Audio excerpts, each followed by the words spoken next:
இன்று வைகுண்ட ஏகாதசி. அதனால் சொர்க்கவாசல் திறந்திருக்குமாம். இன்று இறப்போர் எல்லாம் என்ன பாவம் செய்திருந்தாலும் நேரடியாக சொர்க்கத்திற்கு போய்விடலாமாம். என்ன அது? அதை கொஞ்சம் பார்ப்போம். காலம் காலமாக பிதாக்கள் வைகுண்டா சென்று பதவியேற்ற நாளே இந்த திருநாள். வைகுண்டா என்பது பிதாக்கள் பதவியேற்கும் இடம். நாம் சொல்லும் இந்த வைகுண்ட ஏகாதசி நாளில்தான் இரவு விஷ்ணுவும் கைலாஷ் வைகுண்டா சென்று பதவியேற்ற நாள். அதனால் அந்த நிகழ்ச்சியை விழித்திருந்து பார்க்கிறோம் என்பது ஐதீகம். இதை பூமிக்கு அறிவித்தவர் திருவாளர் நம்பூதிரி. மேலும் இன்றைய தினத்தில் நம் வாடியாவைச் சேர்ந்த சில பிதாக்கள் வைகுண்டா வந்திருப்பார்கள். சில லட்சம் ஆண்டுகள் வைகுண்டா கைலாஸ் வெறுமனே கூட இருப்பதுண்டு. இன்று கண் விழிக்க வேண்டும் என்ற நியதியே இல்லை. இதையே காரணம் காட்டி இன்று இரவு முழுவதும் தியேட்டர்கள் திறந்திருப்பதும் வீடுகளில் காட்சிகள் நடப்பதும் அவசியமில்லா ஒன்று. பழையன கழிதல், புதியன புகுதல். கொளுத்துகிறார்கள் வேண்டாதவற்றை. இது எப்படி உண்டாயிற்று?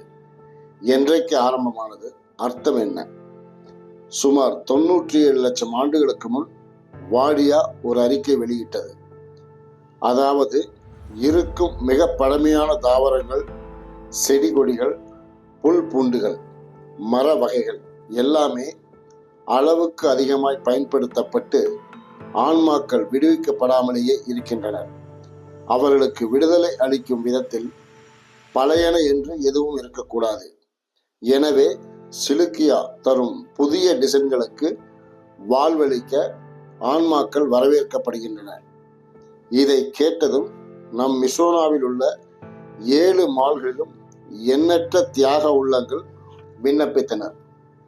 இதேபோல் நம் வாடியாவின் மிசோனாக்களில் கோடி கோடியாய் விண்ணப்பங்கள். பொறுக்கி எடுத்தது வாடியா. அவரவர்களை டிசைன் பார்த்து தேர்ந்தெடுக்க சொன்னது.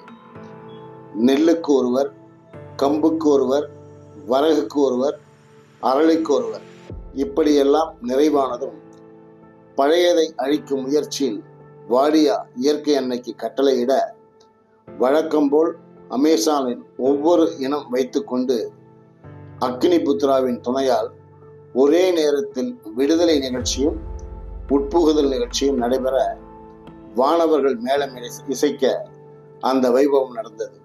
அந்த நிகழ்ச்சி ஸ்ரீராமன் காலத்தில் பூமிக்கு அறிவிக்கப்பட அதையொத்த சடங்குகள் நடந்த இந்நாளில் எங்கும் கொண்டாடப்படுகிறது.